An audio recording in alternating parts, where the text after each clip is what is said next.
Body and mind.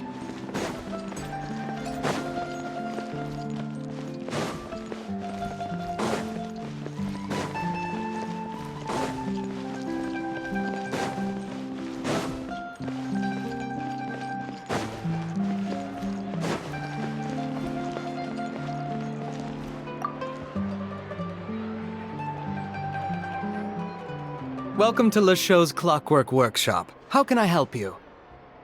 Hello. I'd like to know if anyone has purchased some special components lately.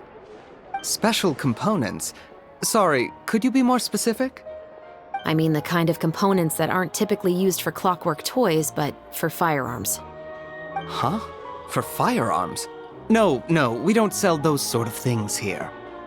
Don't misunderstand. I'm not here to cause any trouble. We are merely investigating a case, and we're hoping that you could cooperate. Well, to be completely honest, I'm not even sure what kind of components that would entail. Has anyone ever purchased components here as an individual rather than on behalf of an organization? We have a lot of customers who buy toys, but those who buy components are all regular customers who buy in bulk on behalf of their organization. Is that so? I understand. Thank you for your cooperation. You're welcome. It's the least I can do.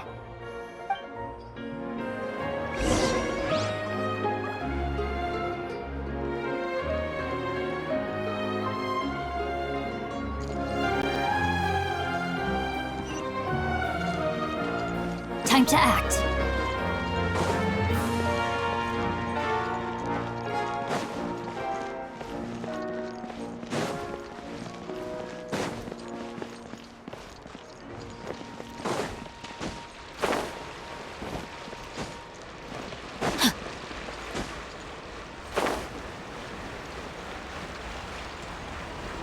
Body and mind.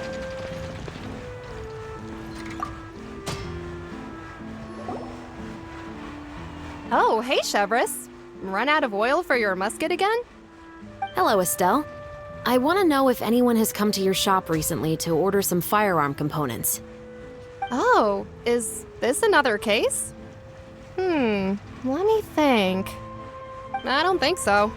Some people have requested that I make some prop guns for the Fontanalia Film Festival, but I refused all of those requests.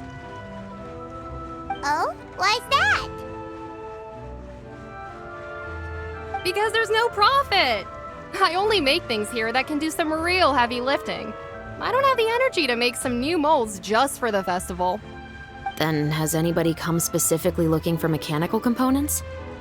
Well, I usually sell off my scrap to the Fleuve Cendre. I don't typically give them to one specific person.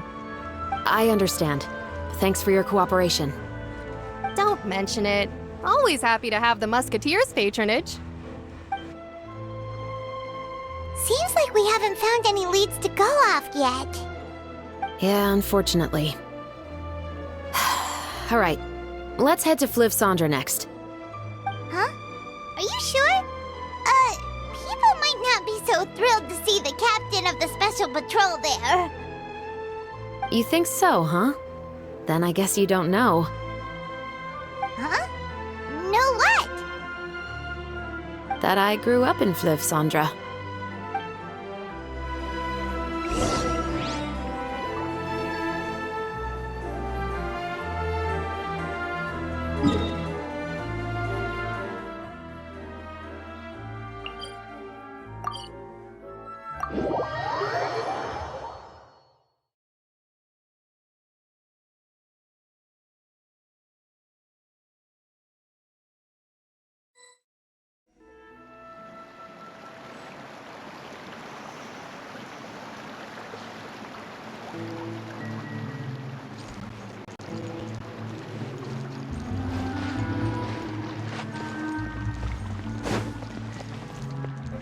Time to act.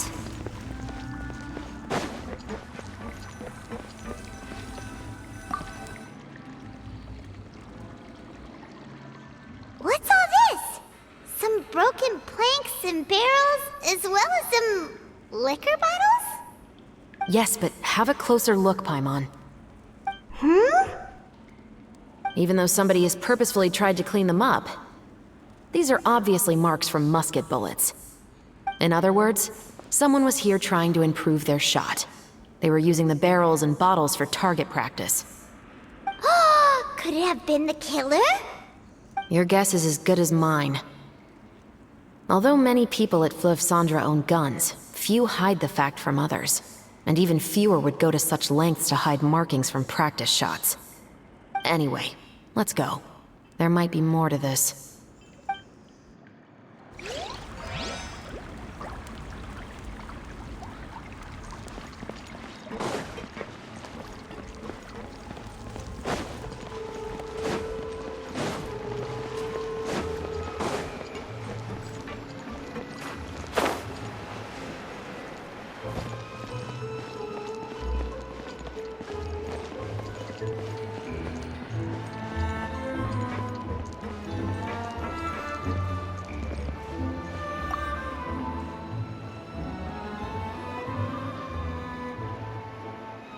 It's been a while, Tetro. Please, just get on with your request. I want to know if you've heard anybody talking about muskets lately.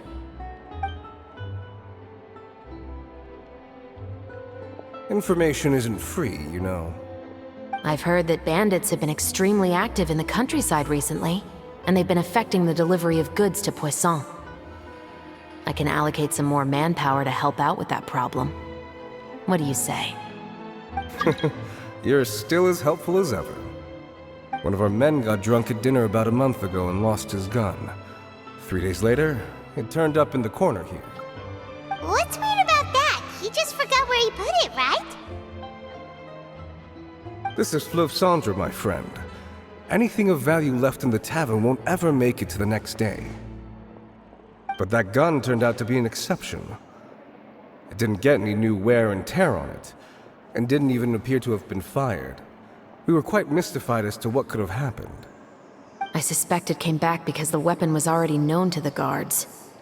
You mean, a criminal was afraid the Marechaussee Phantom would use the shot marks to track them down? Maybe. But if that's the case, the culprit really took great care to avoid getting caught. I didn't say anything about a criminal. In Fleuve Cendres, knowing who was killed is as easy as knowing what clothes you're wearing today. It's the guy living in the east side, isn't it? I've never liked him. Every time he's here, he just orders a drink and sits there with a nasty look in his eyes. So, who was the one who lost the gun in the first place? Don't bother. Even if you ask, he wouldn't admit to owning a gun to some strangers. Not to mention the captain of the Special Security and Surveillance Patrol. He's right. I know you grew up here, Chevres. Even though you're on good terms with the Spina, you've still been gone too long. Not many people know you here now, and a lot of people don't like the Special Patrol. I know. So take my advice and don't show your face too much around here. It's for your own safety. I'll come and go as I please, and I'm afraid I'll be appearing more often due to my work. All right. Don't say I didn't warn you.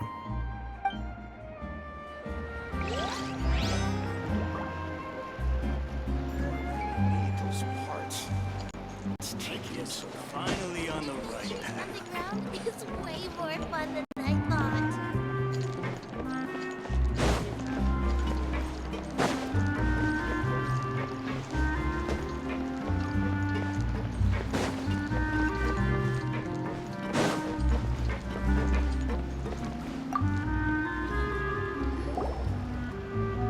Hello, I'd like to ask some questions. I don't know anything. Don't worry, I'm not here to arrest anybody. You say that now. It's the truth. Here, take this as my guarantee. Wait, did Paimon just see what she thinks she saw? Is the captain of the Special Patrol bribing a citizen?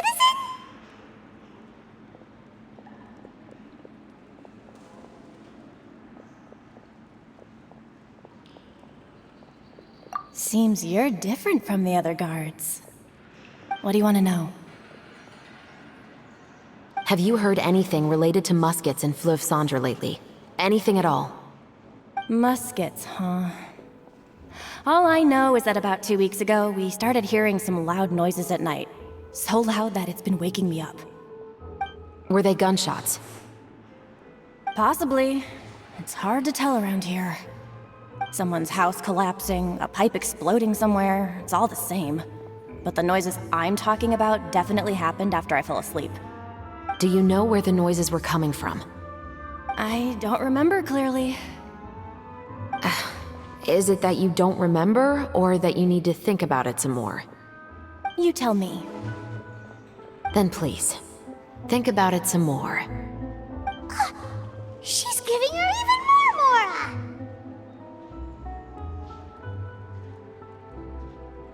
The noises came from the end of the southern waterway. I came out and had a look for myself when I wasn't sleeping well, but I didn't dare get too close. That's all I know. All right, I'll take your word for it. Thanks for the pâte de fruits.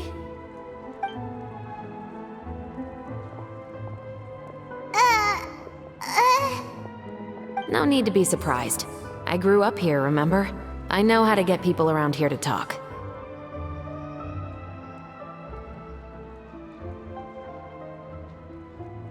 My apologies, I'm all out of sweets. Though I do have some other tempting snacks in my custody. Fries, fried chicken, and even onion rings. But taking care of junk food is my responsibility. You're better off sticking to your normal, nutritious diet. Now then, let's keep going.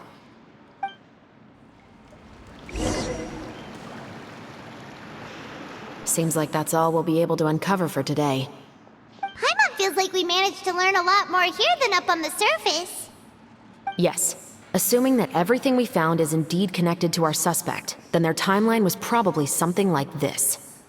A month ago, our suspect found a gun and took it home to disassemble it. Once he'd figured out its mechanics, he brought it back.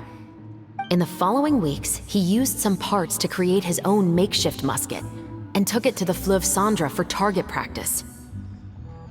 Then, a few days ago, he found his target and carried out the murder. Once the deed was done, he left a rainbow rose on the body, just like the scene in the novel. That all makes sense to Paimon, but we're still no closer to figuring out the killer's identity! The deceased was a resident of Fleuve Cendra. It's said that he was a poor, solitary man.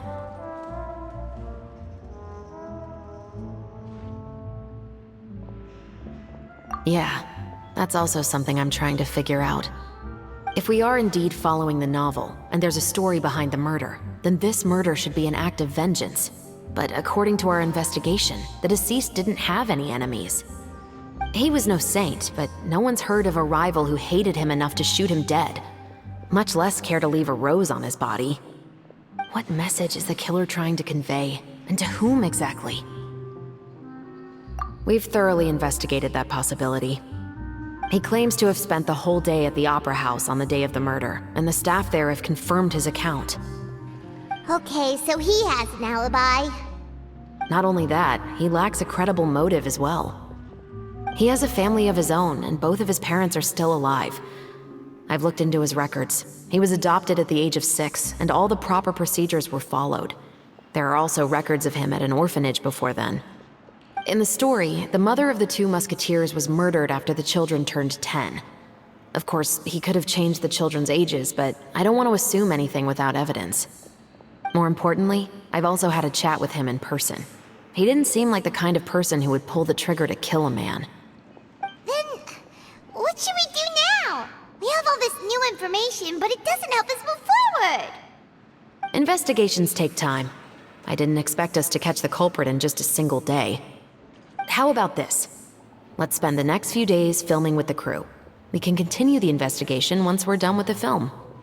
I'm sure that given time, new leads will present themselves. Wait, but weren't you saying Intel is like small, remote islands in the middle of the sea just a moment ago? Wouldn't you just miss them if you were to stop looking?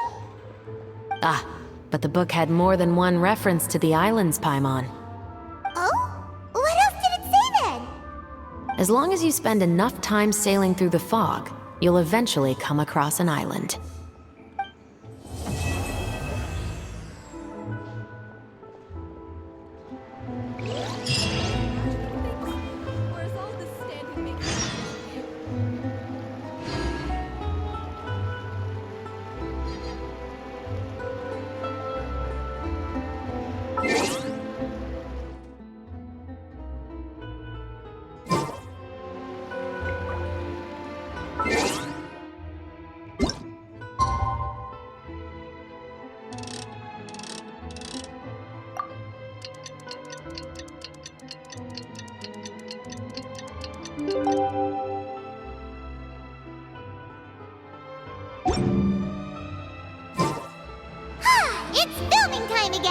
Our schedule is jam-packed for the next couple of days, too.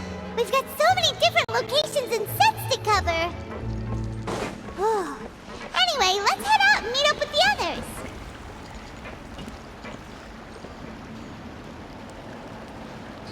You're most certainly correct, my dear.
Everyone, we're looking to wrap with our two main ladies today. I can already smell our success. What do you mean, looking to wrap?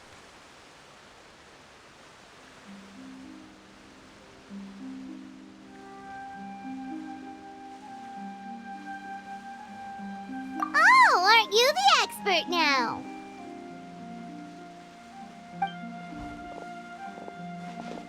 This upcoming scene is the two musketeers' final confrontation with the Baron. There will be quite a bit of action, but no choreography beyond what we've already rehearsed. Anyway, get ready. Lights, camera, action! The view is beautiful tonight. It reminds me of that fateful night 10 years ago. And now that I've said it, I can even make out the faint fragrance of herbal tea in the air. Enough, villain! It's time that you pay for the death of our mother! My dear Iris, have you forgotten your manners? How can you speak like this to your own father? I'd sooner swallow all of my teeth than call you father. What did I expect? Seems the daughters have turned out to be just as obstinate as their foolish mother.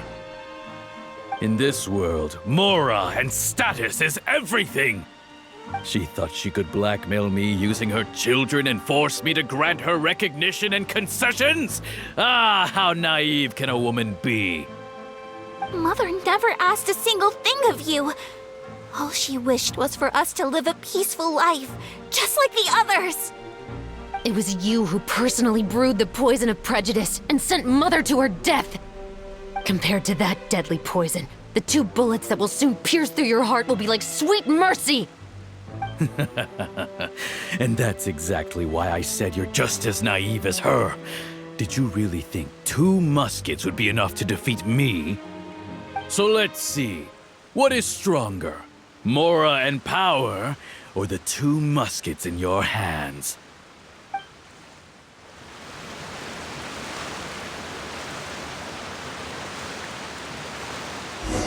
Get them! Tulip! There are too many of them! It'll be okay. We'll cover each other, Iris. And Mother will be watching over us, too.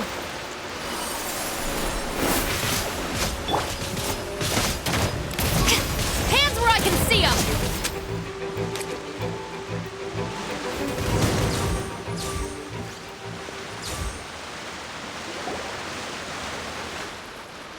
You've lost. To think I'd lose to my own 2 kids. We are no children of yours, and we'll never call that place our home. Then tell me, what did you do all this for? You lost your mother, and will soon kill your father as well. What will you gain in the end, other than sentences for your crimes? We will gain our long-awaited justice.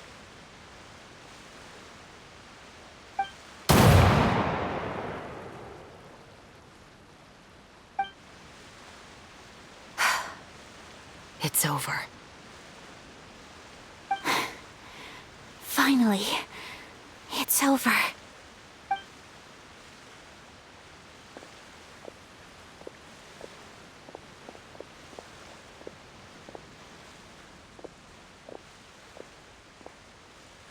So, where will you go now, Tulip? I'm not too sure, Iris. Maybe somewhere with lots of flowers? After all, Mother always did love going where the blossoms were. What about you? I want to go visit Mother's grave. Yeah, that's not a bad idea. Huh? Tulip, look! What is it? It's Mother's favorite. The rainbow rose. Look, it's blooming again.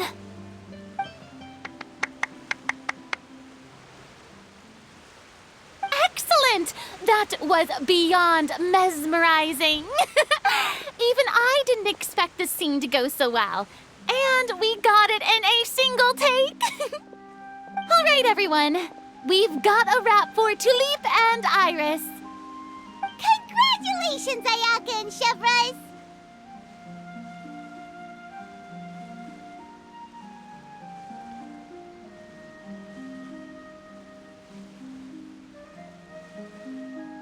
Thank you.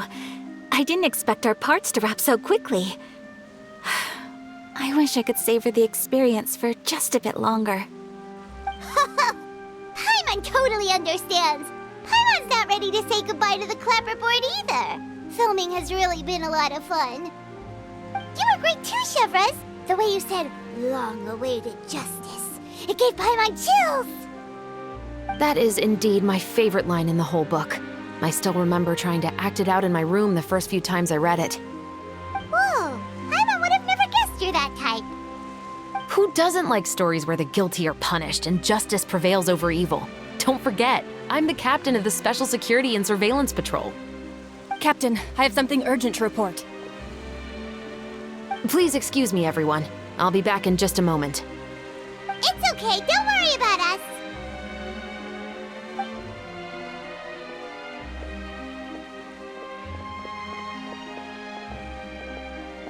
Oh? Was she whisked away by work already? I was just about to tell her how great she did. It seemed like some urgent official business.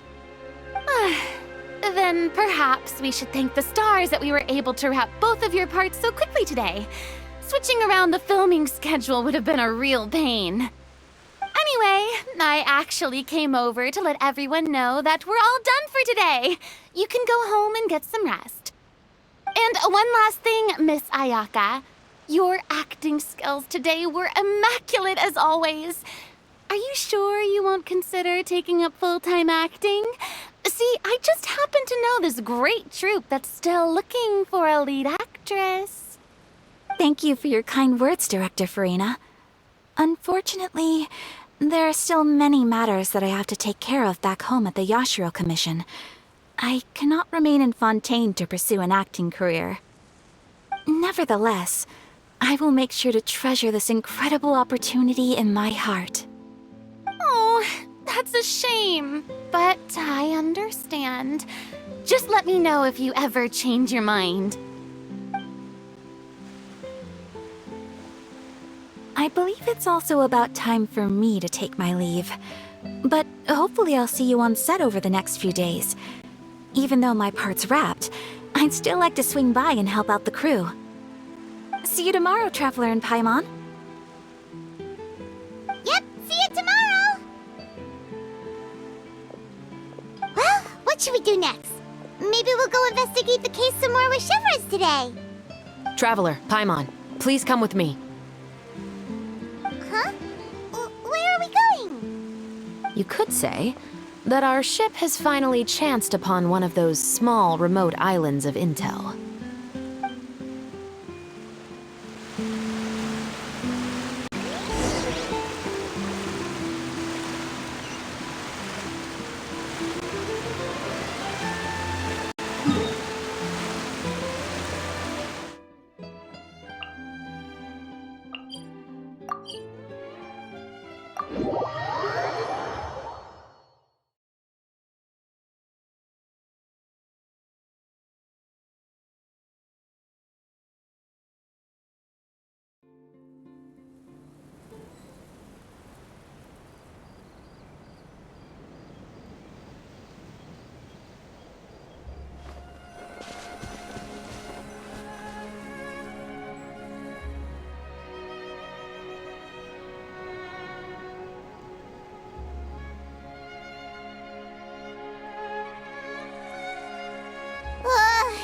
Paimon's exhausted. Paimon definitely didn't expect having to float this far after a full day of filming. So, Chevres, why did you take us here?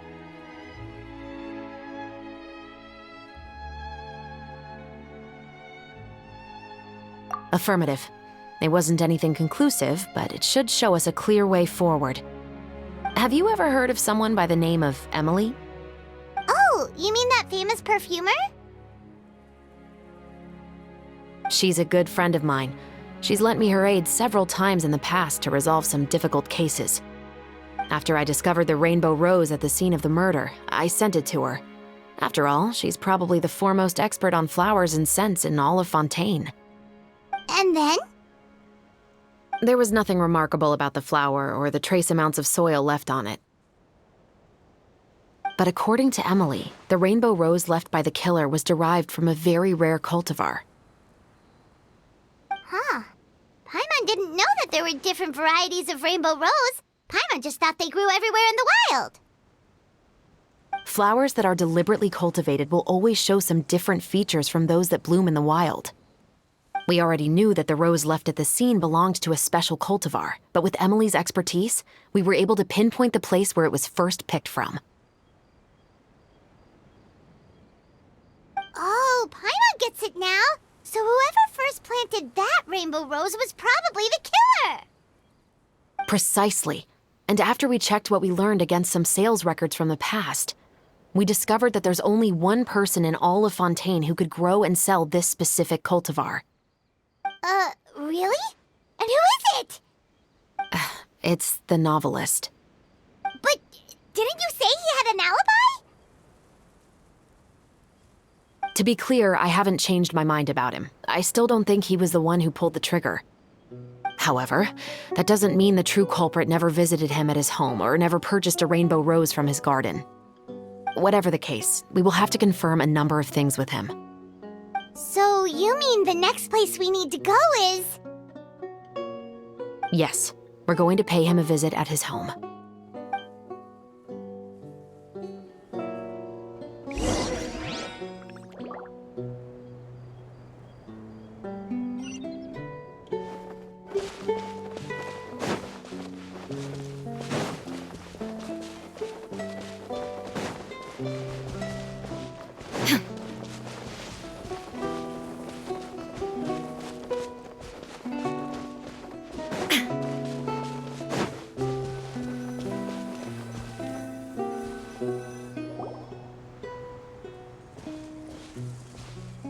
That should be his house. There are so many Gardamex stationed around the place. That's pretty unusual, right? According to what he told me last time we spoke, he hired them so he won't be harassed or disturbed. Huh. So there are a lot of flowers in his garden, but Paimon doesn't think we'll be able to pick one without alerting the Gardamex. Right, which is exactly why I think there has to be a special connection between him and the killer. So, should we knock? Just wait here for now. I'd like to take care of a number of those Gardamex first. But they're so far away. How are you planning to do that? Don't forget, Paimon, I'm actually the real-life captain of the Musketeers.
All clear.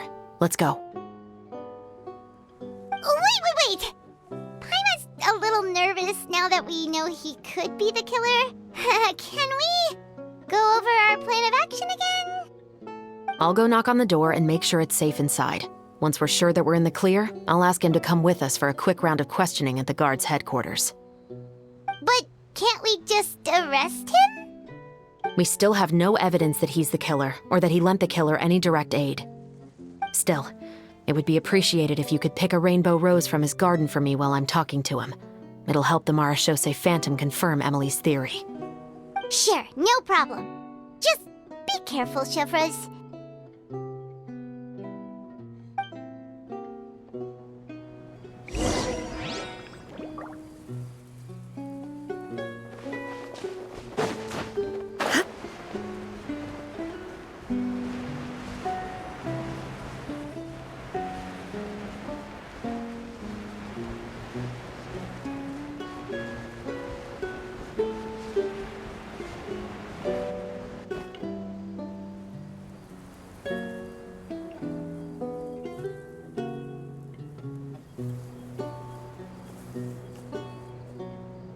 Excuse me, Mr. Baptiste, are you home? Who could it be at this hour? Oh, it's you, Officer Chevreuse. Would you mind accompanying me to the guard's headquarters, Mr. Baptiste? We would like to ask you some questions about a case. Oh, is it still regarding the murder case from before? I cannot confirm or deny that at this time. So it is then. Listen, I need you to come with me, Mr. Baptiste. Miss Chevreuse, I'll save you the trouble. Oh, and you two over there? There's no need for you to pick my flowers either. It's not time for them to bloom yet. Oh! Okay.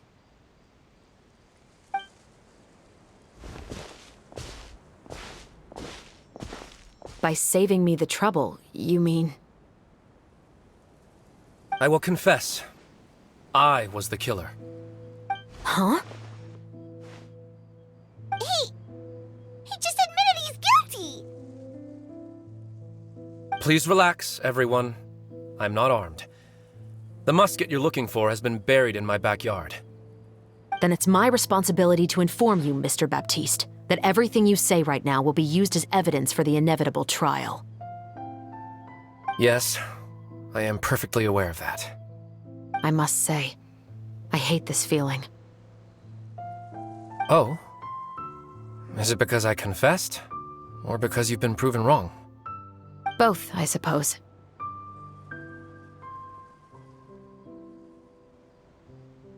For the same reason as the one I wrote out in my novel, of course. I did it to exact revenge. I know you haven't figured out the link between the two of us.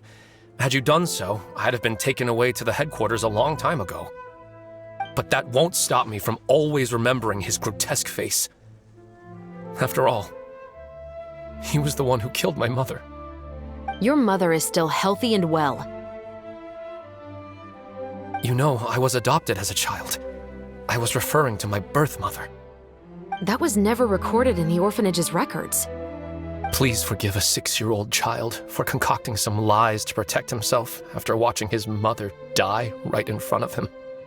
So, your novel, it was like a record of your life?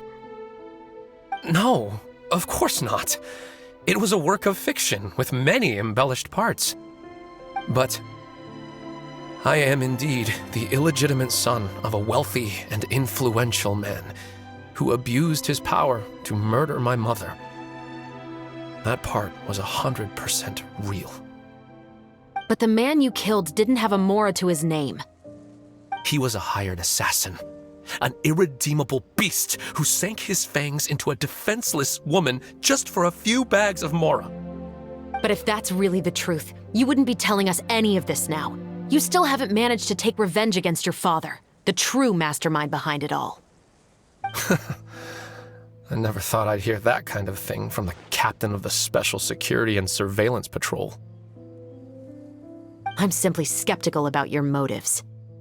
It's simple, really. I've grown tired of everything and don't want to shoulder this burden anymore. You may have considered me too soft to pull the trigger. Well, as it turns out, you are exactly right. I've become overwhelmed by the aftermath of the murder. So you're going to call a stop to your revenge, just like that? The true mastermind is too rich and too powerful for me. I've accepted that I will never be able to avenge my mother alone. And so what? The characters in your book never gave up? Now, Officer Chavras, I'm the one who has killed a man, aren't I? Are you trying to convince me to commit another crime? What's your father's name? How do you plan to prove the veracity of all of your claims? Well, I'd like to speak with you privately. Sure. Why don't we speak privately at the guard's headquarters? No, it has to be here. I must ensure that we won't be overheard. Fine. Let's talk here. When I said won't be overheard, I meant by anyone. I would like to speak with you and you alone.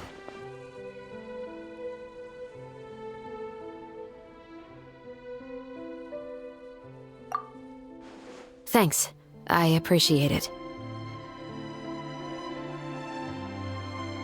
Please stay safe, Chavras.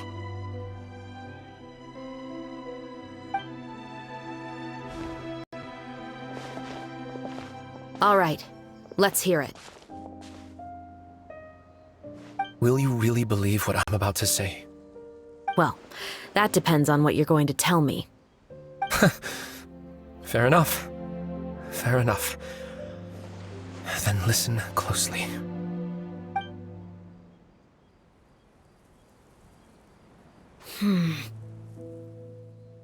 So that's how it's all connected. So, it seems you believe me after all. Do you want me to go public with this? No, of course not. At least, not right now. Then why did you bother telling me? You've read my work. What do you think? Even if you were to go public with all of this right now, he'd simply deny everything. It's been too long. Almost 20 years. Anything that could be used as evidence has long faded away. Even if there might have been a solitary island of truth once upon a time, it has long sunk beneath the waves by now. Justice will never find him. Not if you don't try. I know that as the captain of the Special Security and Surveillance Patrol, you will always stand on the side of justice. But do you really think a cushy life in prison really constitutes justice for him? I bet he could lead an extremely comfortable life in the fortress of Meripede. What are you trying to say? I've been observing you from a distance. Your portrayal of the musketeer was exquisite.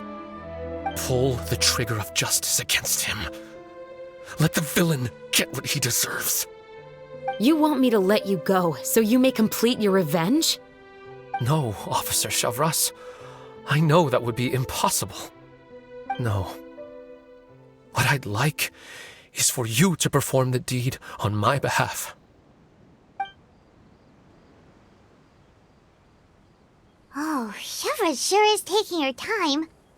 What could they be talking about anyway? Oh, Paimon's worried. What if he decided to attack her? Oh, you do have a point. Still, do you have any idea who the rich person might be? And why the novelist doesn't want us to hear what he's saying to Shivras? Sorry to keep you waiting, you two. Hey, how did your talk go?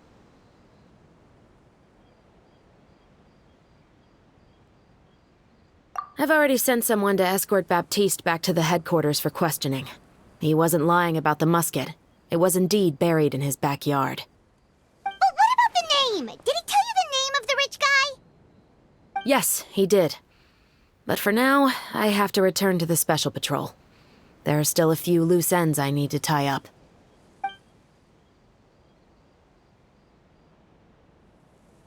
I'll probably be quite busy over the next few days, so apologies if you don't see me on set.